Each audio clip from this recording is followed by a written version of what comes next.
Welcome to our annual Reverend Dr. Martin Luther King Jr. and Black History Month celebration 2026. Pleasure to have you here. I am Diane Forbes-Berthoud, Vice President for Inclusive Excellence and Institutional Effectiveness. And I am pleased now to ask Dr. Bruce Jarrell, President of University of Maryland, Baltimore, to come to the stage. Dr. Jarrell.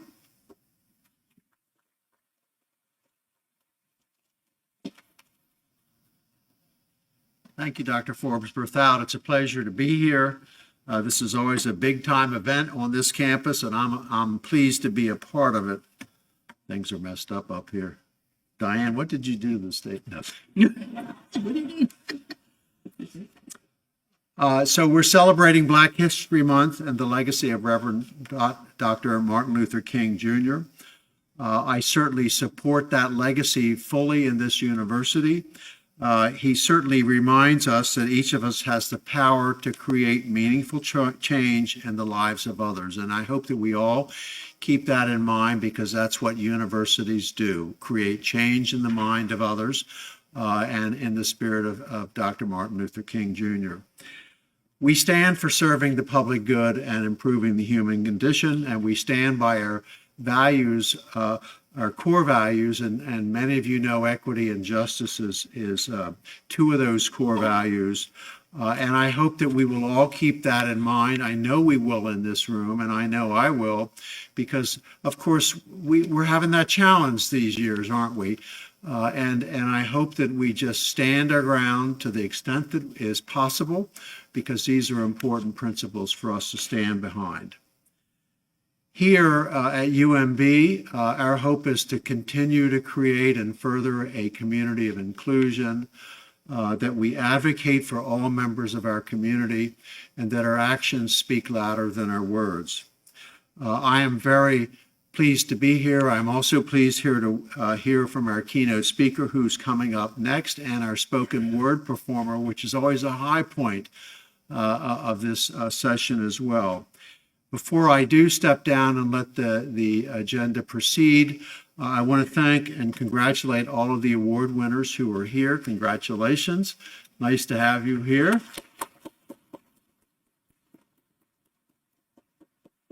And with that, I'm honored to once again introduce today's wonderful jazz performers who will lead us in performing Lift Every Voice and Sing. The lyric sheet was handed out at the front, so I hope you have it with you. And let's welcome back the Scott Struther Jazz Combo. Thank you for being here.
thank you so much to our musicians and for that inspirational hymn.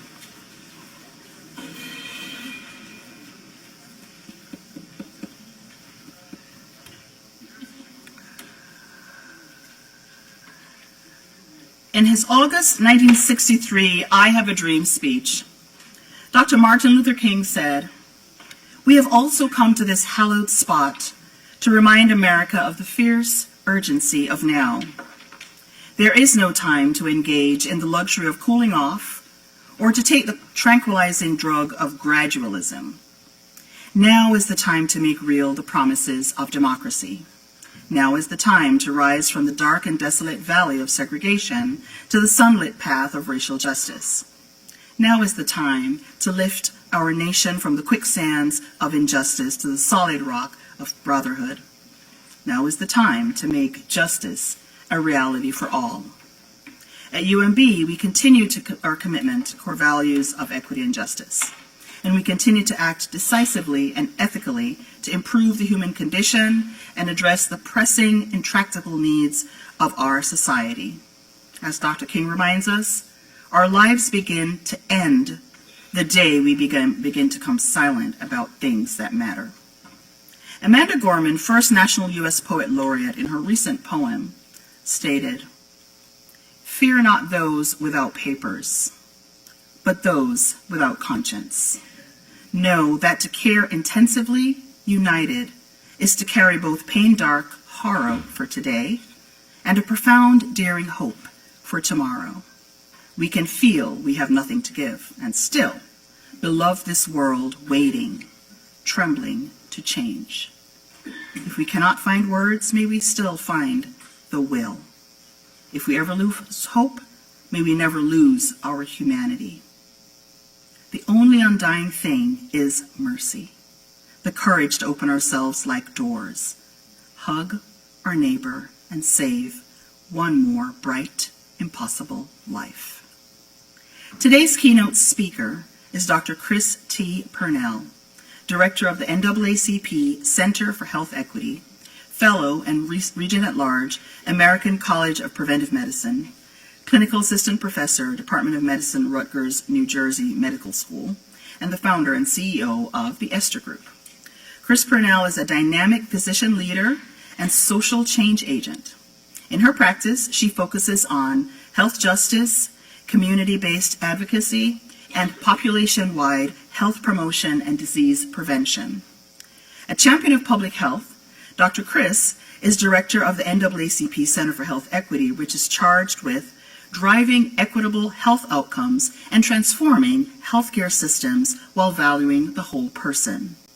Before joining the venerable civil rights organization, she launched the Esther Group, a public health consulting and health equity strategy firm.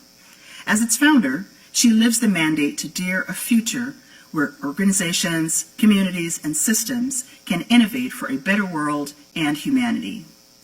Previously, she served as the first Chief Strategic Integration and Health Equity Officer at University Hospital in Newark, New Jersey, overseeing a portfolio that included population health, strategic planning, community affairs, and the human experience. Her office was responsible for leading the health equity strategy development and integrating equity, diversity, and inclusion and anti-racism initiatives across all system operations. Before joining University Hospital, she led the 1199 SEIU League Labor Management Initiatives Work and Community Health Program.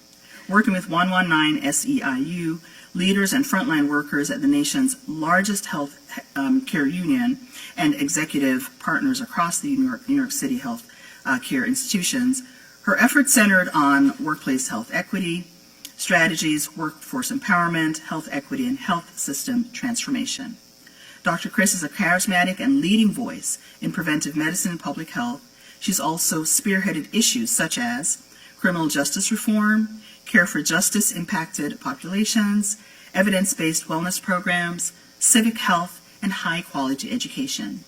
Singled out both for her business acumen and public health expertise, her list of honors includes, hold on for the ride, ROI New Jersey Top 150 Business Leaders, the Greenleaf Center Hall of Fame Servant Leader, the New Jersey Public Health Association Dr. Ezra Mundy Hunt Award for Distinguished Leadership in the Field, the New Jersey Biz Best 50 Women in Business Award, the ROI New Jersey Women in Business Influencer, the American College of Preventive Medicine ACPM Ronald Davis Special Recognition Award, and the NJ Biz Public Health Hero, and the NAACP New Jersey State Conference 100 Black People Who Changed the World honoree.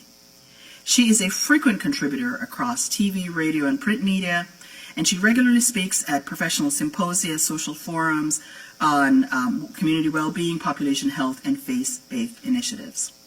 Dr. Chris graduated cum laude from Princeton University before attending Duke School of Medicine. She received her Master of Public Health from the Columbia University Mailman School of Public Health and completed the Johns Hopkins Bloomberg School of Public Health General Preventive Medicine residency. Dr. Pernell will speak with us today about the Clarion Call for Health Justice.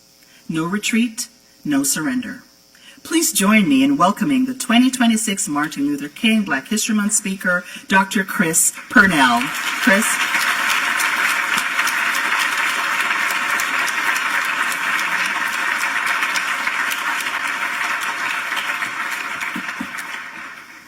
Wow, I didn't expect you to read the entire bio. My mother and my father, thank you. It is an extreme honor and pleasure for me to be in your company and presence today. When I have the opportunity, as we say in the house of the Most High, to break bread, for our spirits to commingle, for our souls to meet, it is an auspicious opportunity for me. And actually, I pray, what is it that I should leave, that I should deposit in this particular audience at this moment? When I was asked what I would deliver, knowing whose shoulders I stand on, knowing whose footsteps I trod in, knowing whose blood, whose tears, whose prayers, whose groanings, whose pain, whose struggle, whose hope, whose faith, whose clarity, whose power, whose strength I possess. It was easy for me to say, no justice, no peace. So I have reinterpreted that as the clarion call for health justice. No retreat, no surrender. I want to thank Dr. Gerald. I want to thank Diane. I want to thank the entire University of Maryland, Baltimore, and the School of Medicine for hosting me today. I want to thank my dearly beloved sister, Dr. Tiffany Wiggins, for being here with me, and your mom. I want to thank all of you. Some of you I know personally. Others of you I hope to come to know after today. What is equity? So many of us talk about equity, and this university does believe in equity. Trust me, I'm fighting at a time where I've sat on panels where people told me that people who look like me got into medical school on a buy. To my face. I've sat across from heroes who have told me that work that centers on healthcare disparities or racism is not credible work. So to be in the midst of those who understand and have a commitment for the whole of humanity is not lost on me. But still, we must challenge ourselves in these specific times to understand the weight of the work that we do. What is equity? This is one of the best graphics I have ever come across to help people understand equity. And every time that I look at it, I recommit, rededicate, and challenge myself to say, Chris, the work that you are doing, is it truly driving equity? And so I won't go through the graphic, but I want you to take a purposeful moment, a meditative moment, a deliberate moment, and to think about the differences between inequality, equality, equity, and justice. You might hear a certain cadence in my voice. I'm a preacher. I don't hide it. I would never choose to hide it. I once sat across from a peer of mine in a health system. I'm a chief. This person is a chief. And he told me, Chris, I don't believe in equity. Yes.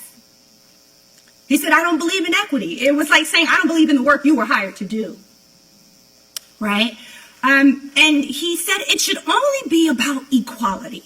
But as you see in this graphic, if the work is only about equality, the tree is still bent, there is still less fruit, and we might give you a ladder, but still you cannot approximate access or opportunity. If we talk about equity, we get hotter. Hot peas and butter. I'm 50. When I grew up in East Orange, New Jersey, we played hot peas and butter. I mean, you were getting closer.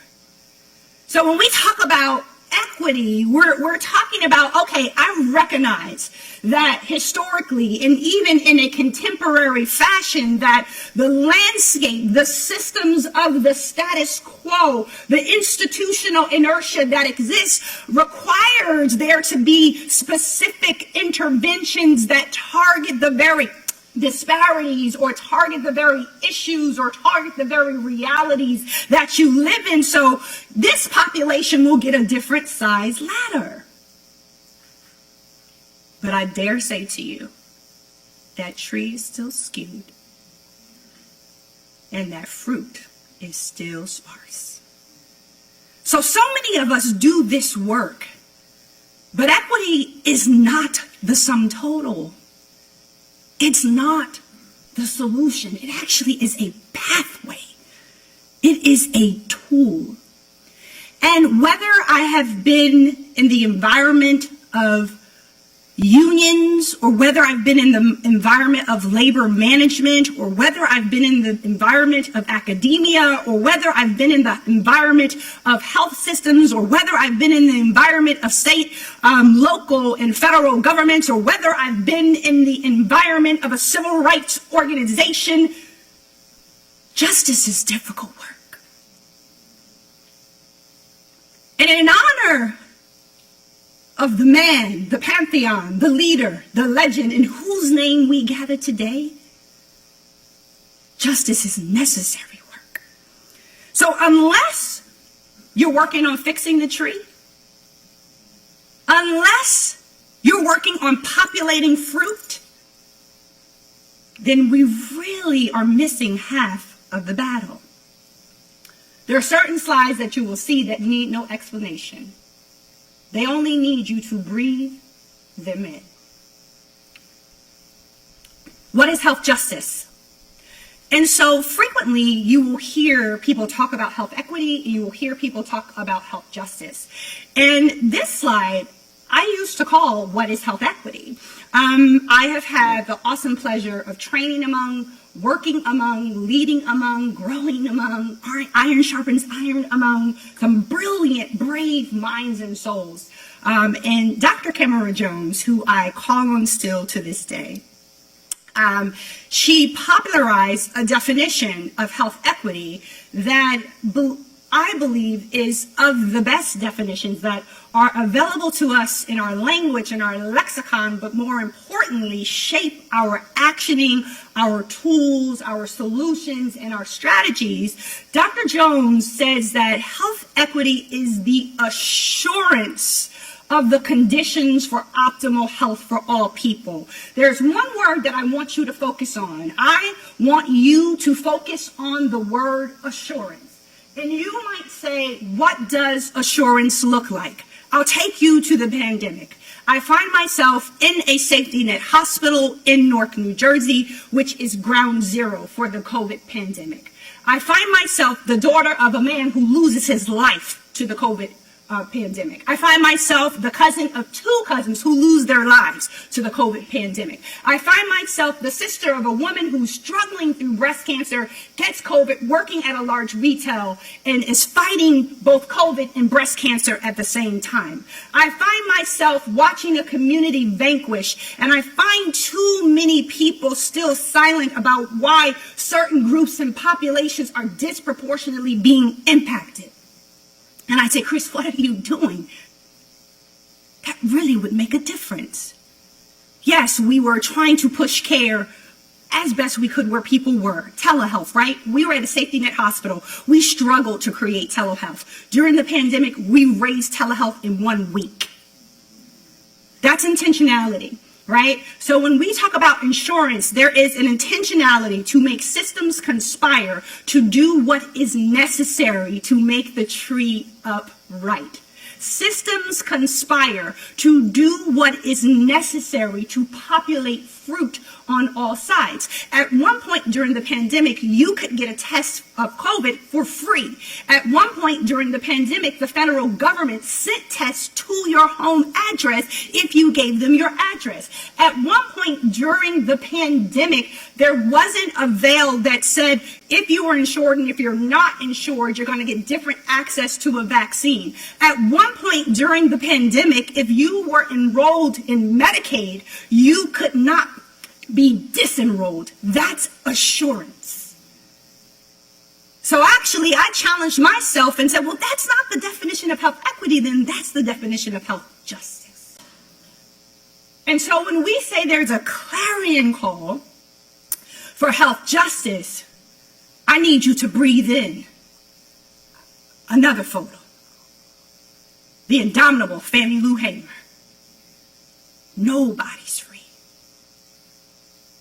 Nobody until everybody's free. That's the assurance. Going back to the gem of Dr. Camara Jones, if you listen to her work, if you study her, she's gifted in allegories and she's gifted in analogies. And Dr. Camara Jones talks about the cliff of good health. If we had time, I'd go into professor mode, we would listen to the video that accompanies the cliff of good health. But we don't, so hold on, because I'm going to take you for a quick ride. If we try to understand why is it that certain groups die disproportionately from certain conditions at an earlier age, why is it that my 40-year-old niece, whose mother survived breast cancer, is now staring down inflammatory breast cancer? Why is that? Why is it that my paternal grandfather died at the age of 56? Why is that? Why is it that my father was saddled with both chronic HIV/AIDS, emphysema, lymphoma, and then died because of coronavirus, but the tyranny of Jim Crow could not take him out? Why is it that my mother, who experienced severe Parkinson's, was kicked out of emergency rooms and told there was nothing wrong with her when there was a splenic artery aneurysm leaking blood into her gut? And if her daughter did not protest, did not put up a fight, she would have died, because the physician walked into the room, lifted up the limb of her body and said, oh, obviously a hip's not broken, because if it were broken, she would have jumped off of the table. A woman who is nonverbal, a woman who is writhing in pain. There's nothing wrong with her. I fired him that night. Get out of her room and don't come back. Her daughter also happens to be a doctor. And so you see communities that have differences in exposures and opportunities. My father left Richmond, Virginia, because there was an opportunity for him in 1958. He went north as a part of a migratory pattern because he thought there would be more economic opportunity. He knew the pain and the cost, the double life tax of racism would follow him to the north, but he thought maybe there would be more economic opportunity. So he started at Bell Labs doing what? Cutting grass. Self-taught. And he ended up a member of technical staff reserved for PhD scientists with patents that NASA uses today. What are those forces that push certain communities to the cliff right? So there are differences in exposures and opportunities, but we'll put up a fence, and we know how fences work. People still get through fences. Oh, but if you get through the fence, there's a safety net.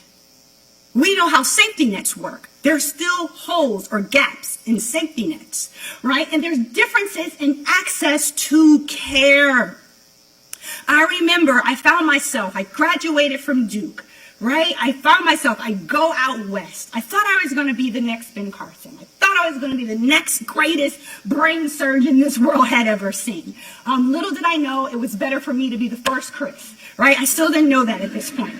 But I was coming to that reality and that awareness. But I get sick. I've had these symptoms all of my life, and I never could quite understand them, but I get very, very sick. And I remember being at the hospital and saying, somehow I'm going to make it back across the street to my apartment. I remember getting to my apartment because it felt like someone had kicked me in my back. My heart was jolting so hard and so fast.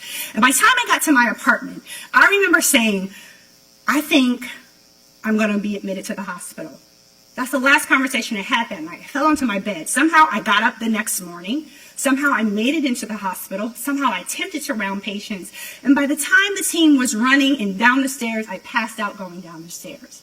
So ultimately, I would be diagnosed with postural orthostatic tachycardia in 2003 when a woman who presented with that doesn't make a difference. She's also your peer.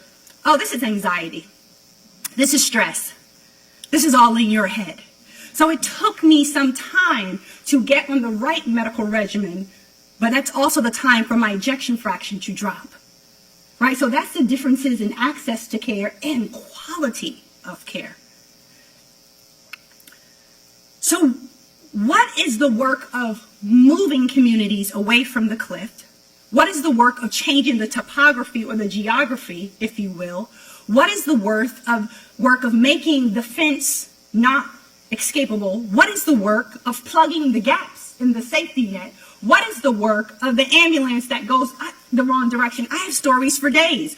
Like when my mother, we thought she was having a stroke in the home, and it took the ambulance 15 minutes to get to us. What is that work? That's my father that I told you about, my beloved, Big Tim as we called him, and that's my paternal grandfather, Dr. Apostle John W. Pernell.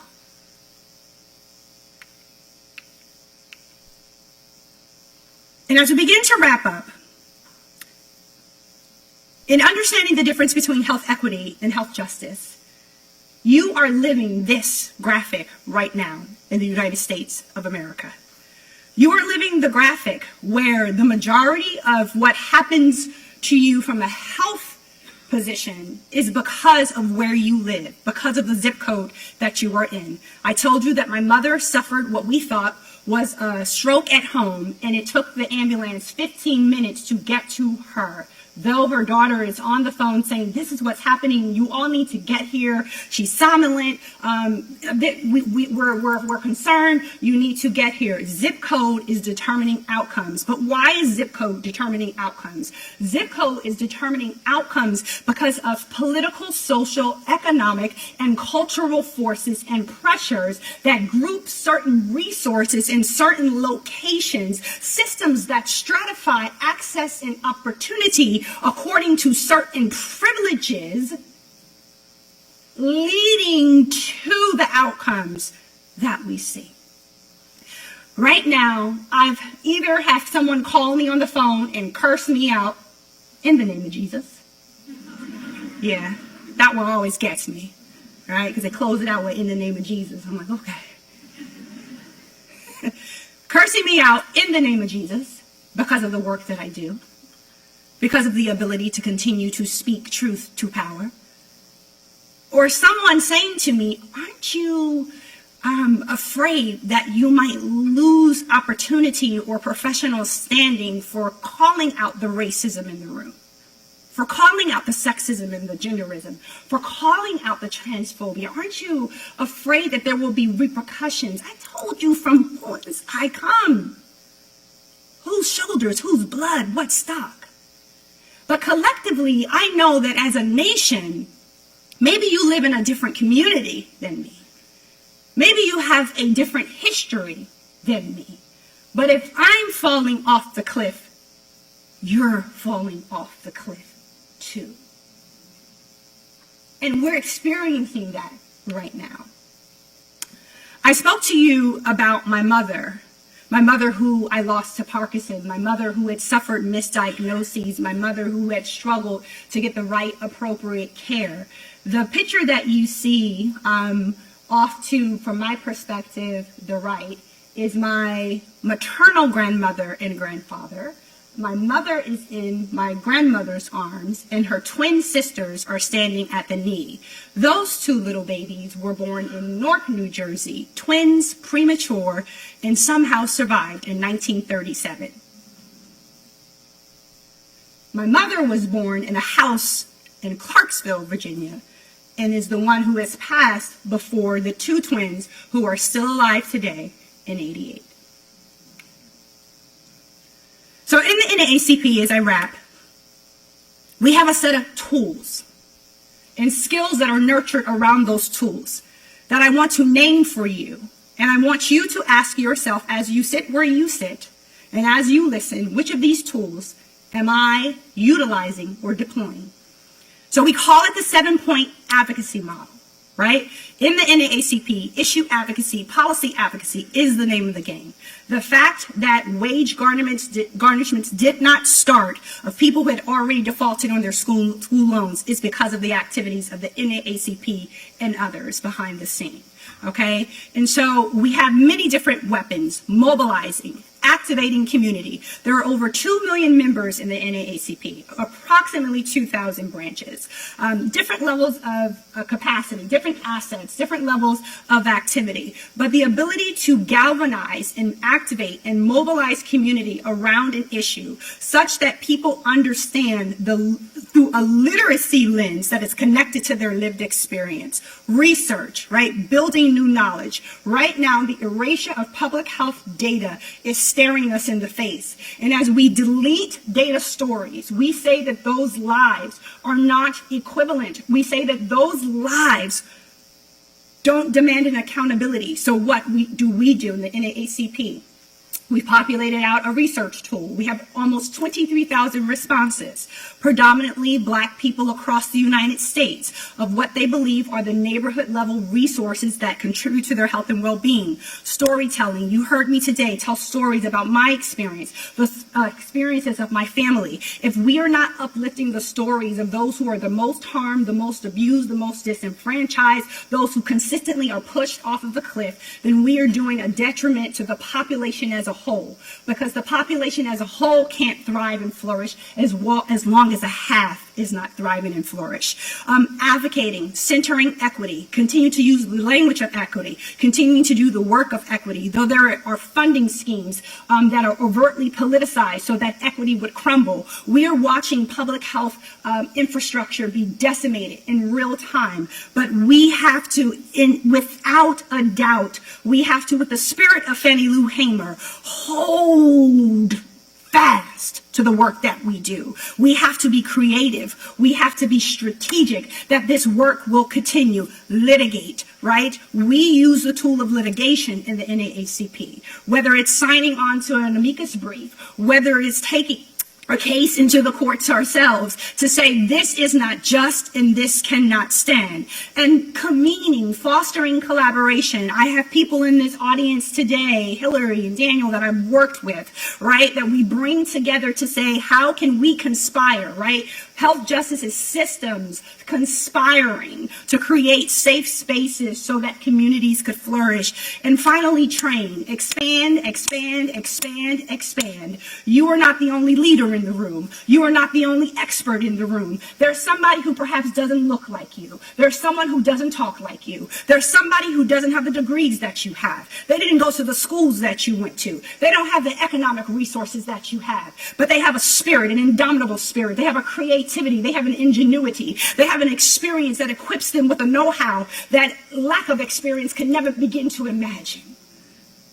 Those are the people that we must train and share power with, because that's only when we begin to achieve justice. And I close with this. When the root is deep, there is no reason to fear the wind. I thank you. May you be blessed, and may we continue to live in the spirit of Dr. Martin Luther King Jr.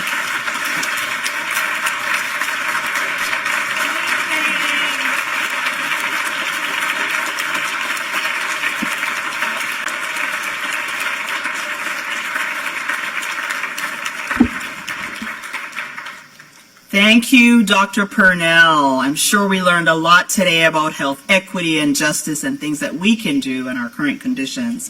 Thank you so much. Very pleased now to transition to one of our artists who's here today. And I took some time this past week listening to some of his work, and you're in for a treat. I'm pleased to introduce you to Ephraim Nehemiah, who is a published writer, educator, actor, comedian, and nationally touring performer who holds a bachelor's degree in Pan-African Studies from Kent State University, where they were awarded an undergraduate poetry prize. They're the co-founder and former coach of Kent State's award-winning poetry team. Nehemiah has received grants from PEN America, the Maryland States Arts Council, and the Cleveland Foundation, as well as fellowships from the Karamu House Performing Arts Theater, Baldwin House Urban Writing Residency, and Watering Hole Winter Retreat. Their poems have appeared in various journals and publications, and their performances have been featured on TEDx Talks and other channels. Nehemiah was champion of the 2022 Southern Fried Poetry Slam, 2021 National Poetry Slam, and 2020 Baltimore Grand Slam. Based in Baltimore, they serve as a teaching artist with Do More Baltimore. I'm pleased to welcome Ephraim Nehemiah.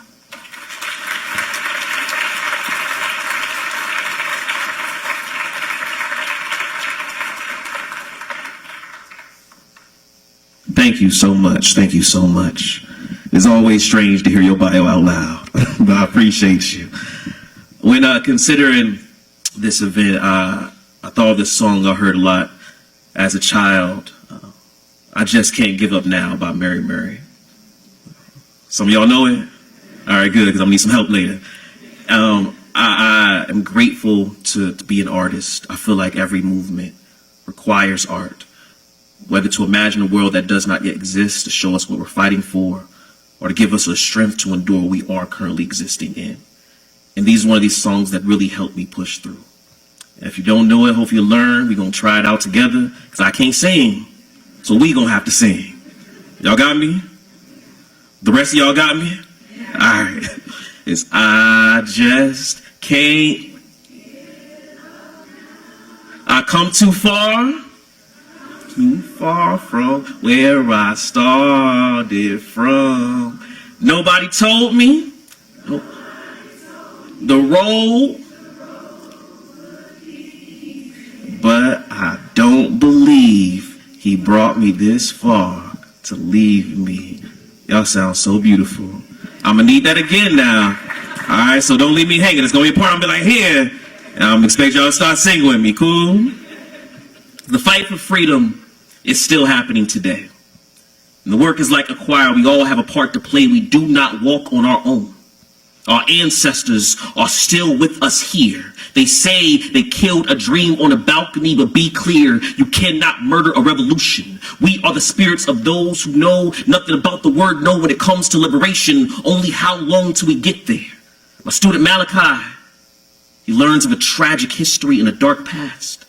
He asks, why didn't our people fight back? So I tell him what no teacher told me. I tell him Tubman, Turner, Bookman helped us free. What they say ain't true, that's just how they deceive. They try to confuse with words, but look at the spelling bee. Even there's a lie in the word belief. They call us the nucleus of America, then treat us like they want us dead or in jail. The secrets and the science as well. They call us the nucleus because that's what belongs inside of a cell. But I do not accept the story that they paint for our people, America.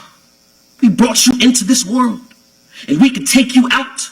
Our people birthed this nation. Ain't no point in line with a period. Do the work. No need for an exclamation. They brought the hoses but couldn't douse our flames. Showed us the casket but couldn't bury our faith. Tried to govern these bodies. But what's Congress to a people who breathe progress? Dr. King said, America must be born again. So we will baptize this country till it repents for its sins. We are the choice of freedom or revenge, signed in the language of the flood. We are ancestors, making sure we ain't forget who they was, who only red bottoms came from feet actually covered in blood. We are masses tainted supper in a poisoned belly, bloodstained shackled hands holding a machete. The White House, built from the bricks of a bomb Birmingham church's wreck, dream deferred in the nightmare and forget. King's speech is painted in the smoke of a riot's breath. We are what happens when freedom refuses to die its death. But this country will want us a muzzled mouth. Will say, look, child, have I not offered the crumbs of the world at my feet? Will say, better to grovel than the grave. Will say, well done, my good and faithful slave. But no, you cannot play God to a godly people. So we will persevere through the dream till it becomes a reality. We will stand in the face of government and crooked government and say, we will not perish. We will walk in the midst of discrimination and say, we will not be stopped. We will look at the foot of incarceration and claim, we will not be tamed. We will make sure we sow ourselves into justice until it becomes a reality, until it becomes what we have. And if we cannot fly, we will run. If we can't run, we will walk. If we can't walk, we will crawl. But no matter what, y'all, no matter what, y'all, no matter what, y'all, we will keep moving till all our brothers know is justice, till all our sisters have is liberation, till all our cousins can speak of is freedom, till all my people sing with me, till all my people sing with me, till all my people sing with me. No, I just can't give up now. Sing with me, y'all. I come too far from where I started from. And nobody told me the road would be easy, but I don't believe he brought me this far to leave me. Thank you.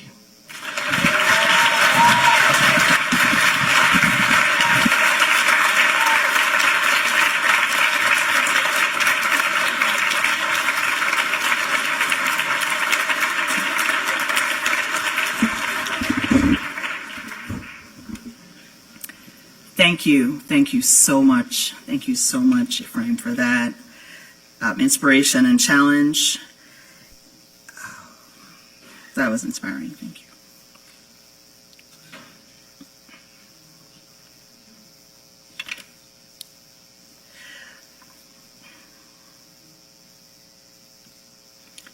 I'm now pleased to introduce the UMB Leadership Award, and I call Dr. Gerald to the stage to award these. The Reverend Dr. Martin Luther King Jr. Leadership Awards are designed to recognize and celebrate students, faculty, and staff who've demonstrated an unwavering commitment to the University of Maryland, Baltimore's core values of equity and justice. UMB's mission affirms our dedication to fostering inclusive and just communities. We embrace diversity in all its forms, and we actively oppose discrimination.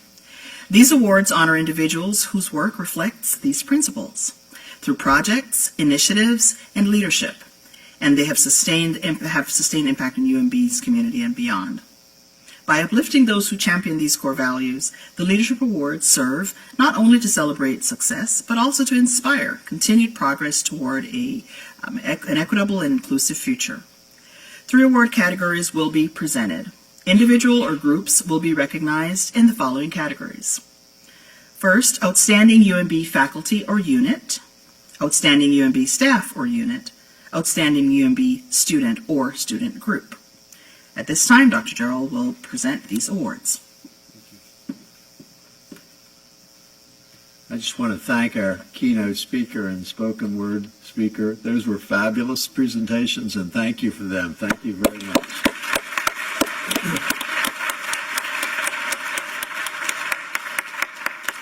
I am delighted to first recognize the winners of the MLK Leadership Award for Outstanding UMB Student Group.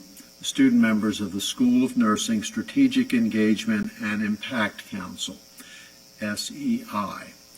And I don't know whether they could make it here because of the classroom. Are any of you here?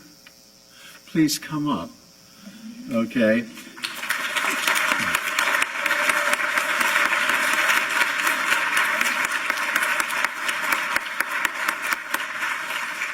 And the four students to be recognized are Nikki Aparica, Maria. Oh, Nikki Akpariwa. Maria Rangwala, Lizzie Law, Soraya Abadaya, who fortunately the rest of those could not join us today. The Strategic Engagement and Impact Council is an elected body within the School of Nursing Shared Governance. The council is made up of students, faculty, and staff members and works with the Office of Strategic Engagement and Impact on transformative initiatives that foster dialogue, that elevate marginalized voices, and embed principles of social justice into nursing education and practice. Lizzie, Maria, Soraya, and Nikki represented, respectively, the Bachelor's of Science nursing program at the universities of Shady Grove, and the three programs at the Baltimore campus, the local Baltimore BSN degree, the Master's of Science in Nursing degree, and the Doctor of Nursing Practice degree. Before I invite you to get your award, I'd like to take a moment also to recognize that student member Krista Dewana Hammond has succeeded Lizzie on the SEI Council. I'd also like to take a moment to thank the non-student members of the SEI Council who are also participants. Are any of the council here? Please stand so everybody can see you.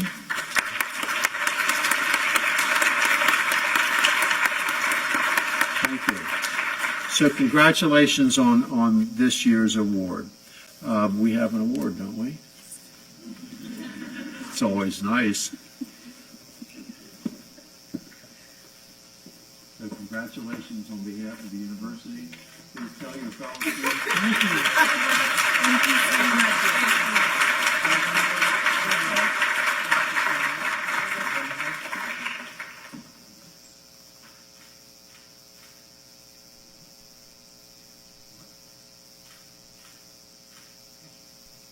Congratulations.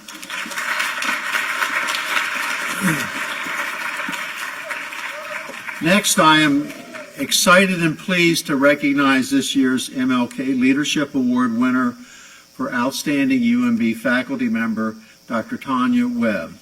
Dr. Webb is a professor in the Department of, please come up, yes.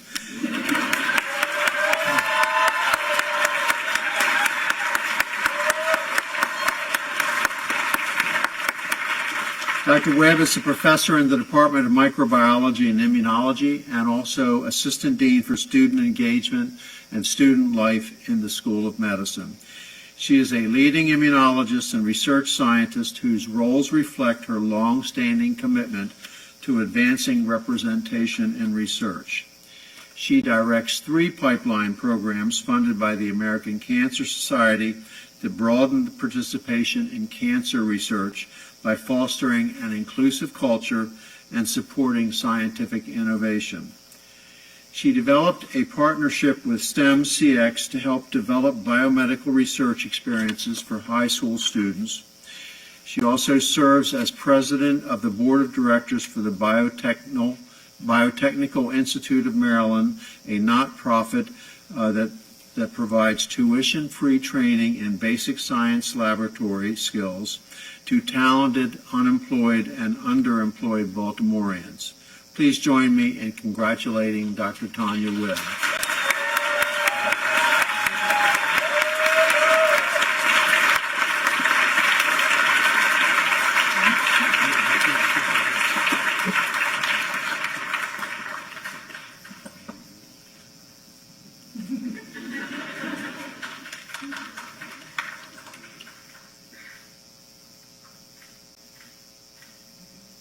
Congratulations, Dr. Webb.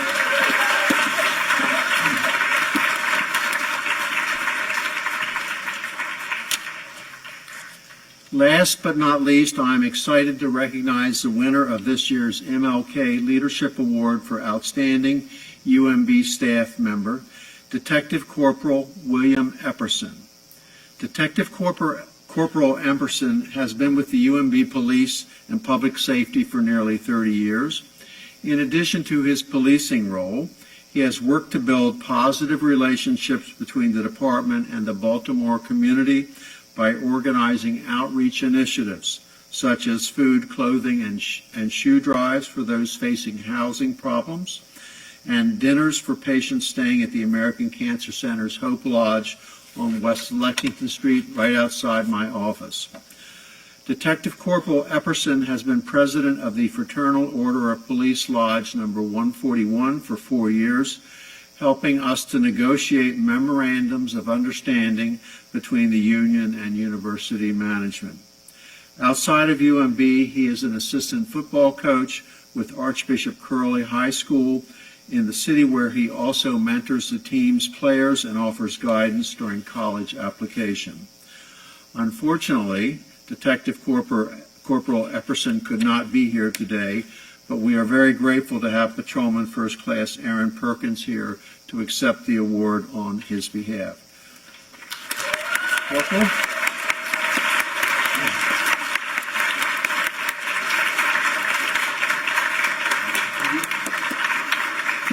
These are our partners, by the way.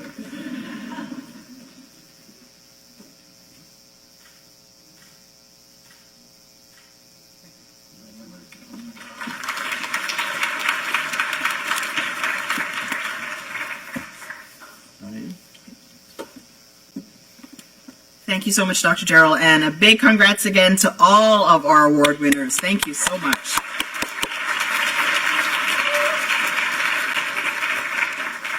I'm now pleased to call to the stage or to the mic Lisa Rawlings, who is MBA Director, Workforce Development in the Office of Community and Civic Engagement, to present the Community Awards. Lisa? Thank you, Diane, and thank you, Dr. Gerald, for giving out the earlier awards. I cannot get up on a University of Maryland, Baltimore School of Medicine stage and not say that my mother is a University of Maryland School of Medicine alum. And thank you. And in the speech that Diane mentioned earlier, when Dr. Martin Luther King was giving the I Have a Dream speech, my mother was getting ready to start medical school here. And though she had graduated from Morgan several years before, she had to wait her turn because the School of Medicine was only letting in 1 or 2 Black students a year. So today we have a president who said from this podium that he stands for the principles of diversity, equity, and inclusion. And I could not be prouder to share the stage. Thank you.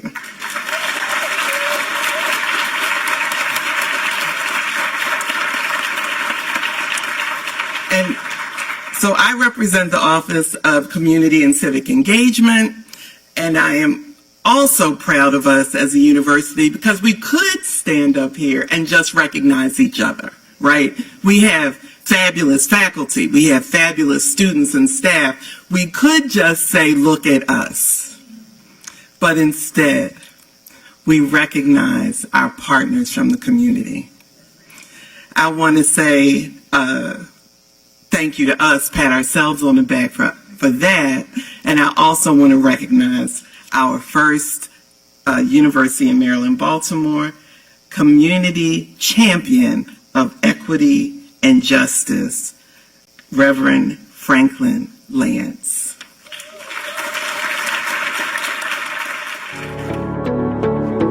For more than a century, Mount Lebanon Baptist Church has been addressing needs in West Baltimore, evolving with its community, while remaining grounded in faith. Amen, amen, and amen. Under the leadership of Senior Pastor Dr. Franklin Lance, the church's mission has expanded well beyond its sanctuary walls. I'm what's called a social justice preacher. I am someone who looks at what's taking place in the world and I address it. I believe that your preaching must be relevant. That relevance is reflected in the wide range of partnerships and services the church provides to the community. There are a number of needs here in the greater Mondawmin community, and we believe, and I believe, that this church is in a position to address those needs. We have an HIV ministry here in the church in which we do testing, we do public speaking, we talk about what resources are necessary. When we talk about workforce development, we do that kind of work here in the church, and we partner with others. So we marry what we're doing internally with what's necessary and what's needed externally. Those efforts have positioned Mount Lebanon as a trusted partner and a place of hope for generations of families.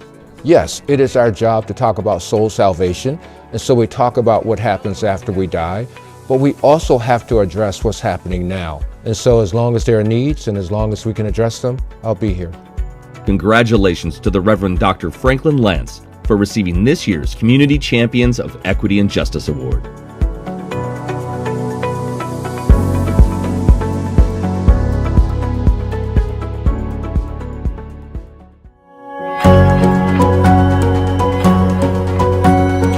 The Cash Campaign of Maryland works with individuals and families facing financial stress, helping them navigate challenges with guidance that goes well beyond the numbers. We do a little bit of everything here at the Cash Campaign. We do direct services, helping people get their taxes done for free, financial coaching, screening people for public benefits. We work with an amazing network across the state. Founded in 2017 by Robin McKinney and Sarah Johnson, both trained social workers. The Cash Campaign of Maryland approaches financial work through a human-centered lens, shaped by years of working directly with people in need. As a social worker, as someone who's worked in community, giving people and giving our partners the resources they need to create change and to create stronger communities is really a labor of love and something that is a personal mission for myself. And I think as a social worker, our skills are really uniquely tailored to be able to listen first, start with people where they are. For those they serve, the impact is often about more than finances. It's about confidence and connection. You know, we know that a lot of families really don't have a chance to connect with a professional around their finances. They feel sort of like it's only for people with a lot of money. And so by being in the community and providing really high quality advice and services for people, we feel like we're really meeting a need in the community. And our goal here at the end of the day is to make sure that low-income folks have what they need to meet their financial goals. Congratulations to the Cash Campaign of Maryland for receiving this year's Community Champions of Equity and Justice Award. I also want to say that right now at the University of Maryland Community Engagement Center, people from the Cash Campaign are helping our neighbors file their taxes. Each year, that alone brings hundreds of thousands of dollars to our community. I couldn't be prouder to give this award.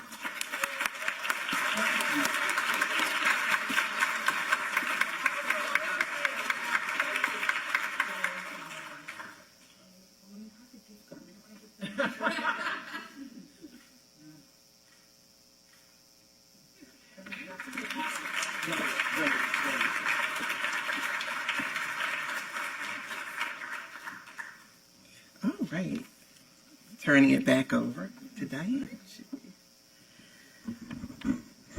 Thank you, everyone, and thank you to our awardees from our community. Another round of applause for that group. Thank you.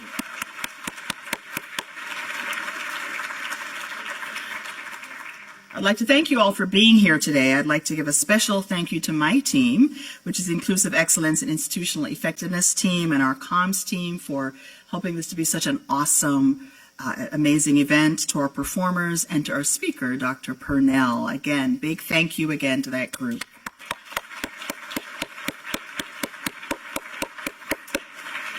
We are getting ready to transition to lunch, but I'd like to end part of where we started, which is the quote from Gorman. I'll leave you with this.